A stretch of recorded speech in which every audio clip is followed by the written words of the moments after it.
Hey guys, welcome back to my channel, and today I'll be showing you how to make this super soft hazelnut loaf cake which is gluten free and eggless. But before that, don't forget to like, share and subscribe to my channel. So let's get started. In a bowl, I've taken some powdered sugar, then I've added my oil and vanilla essence. Keep mixing it, and to avoid the lumps for this, I'm adding my milk. So I've taken my milk quantity that is mentioned, and I'm going to add it little by little in the entire recipe. Keep mixing it so that the lumps get dissolved very well. After that, I'm going to take my grounded hazelnuts, that's my powdered hazelnuts, and you can just put it in the mixture. You can see the way I'm doing. Keep adding the milk little by little.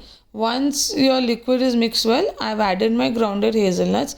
Keep mixing it. Now I'm going to take my dry ingredients, that's my gluten-free flour, xanthan gum, baking powder, baking soda, and mix it very well. So whenever I take my gluten-free flour, it's rice flour, then I add a little bit of cornflour to it, and then I've added my xanthan gum, my baking powder, baking soda. All the quantities are mentioned. Then I add a little bit of my vinegar also.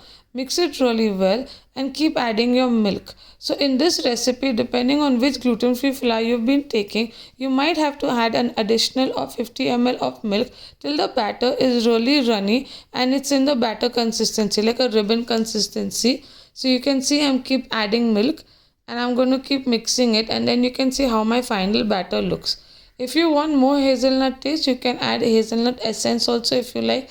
And you can see my batter is turned out to be really good.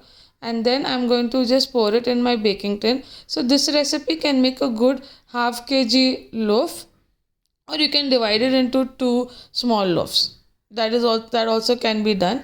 I'm going to bake it at 180 degrees for 25 to 30 minutes or till the toothpick comes out clean.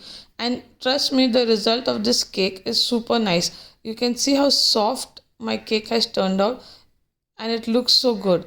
After that, just to top it up and make it look really nice, I have taken my sugar-free chocolate, melted it and just added a little bit of oil to make it look glazed. So oil can be around 2 tablespoons, and then you can see I spread it very well. I'm going to top it up with more hazelnuts. But again, you can add any other dry fruit if you like. Almonds also work very well.